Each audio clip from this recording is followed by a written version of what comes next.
প্রতিটা কথা বলছেন কেন? ডাক্তারি কিসের প্রতিবাদ? কিসের? এই আমাদের যে নারী নির্যাতনের এই যে আরজি করের ঘটনা নিয়ে কেন পড়াশোনা করেছে ডাক্তারি, সরকারের পয়সায় কেন করেছে? কে বলছে? কে?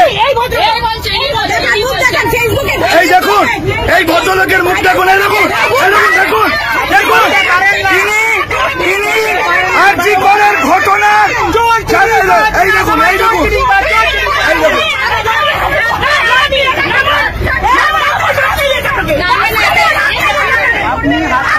দেখুন, এই ভদ্রলোক আরজি করের ঘটনাকে, ওই নারী নির্যাতনকে সমর্থন করছে, বলছেন যে এগুলো বাড়াবাড়ি হচ্ছে। উনি এই ঘটনাকে সমর্থন করছেন। যে মহিলারা, আমাদের যে ডাক্তাররা করোনা পরিস্থিতিতে প্রাণ বাজি রেখে আমাদের বাঁচিয়েছেন, সেই ডাক্তার আরজি করে ধর্ষিতা। ধর্মতলা থেকে যে মহিলারা পাশে রয়েছেন তাদেরকে উত্তপ্ত করতে করতে এসছেন।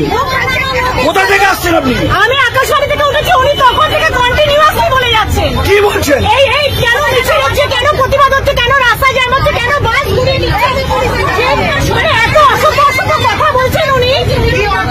দেখুন, উনি বলছেন ওনার সুবিধা অসুবিধে, ওনার সুবিধা অসুবিধে।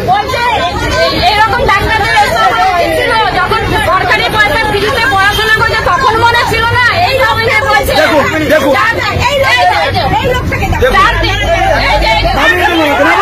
দেখুন পুলিশ আসছে, নাবান ওনাকে, নাবান, একদম বাজে লোক।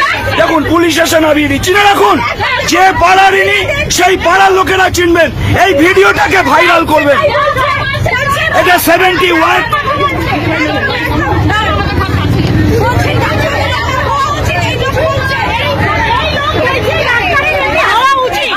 আমি শুনুন, মানুষের অসুবিধা হচ্ছে, এই কন্ট্রাক্টটা দাদাকে দাদা বলেছে, এই কন্ট্রাক্টটা দাদাকেও দাদা বলেছে আমাদের সামনে। বলছে সরকারি পয়সায় করেছে, ডাক্তারের হওয়া উচিত। ধর্মতলা থেকে প্রতিটা মহিলাকে উত্তপ্ত করতে করতে আসছে। এই দেখুন, মহিলাদের গালাগালি করছে উনি।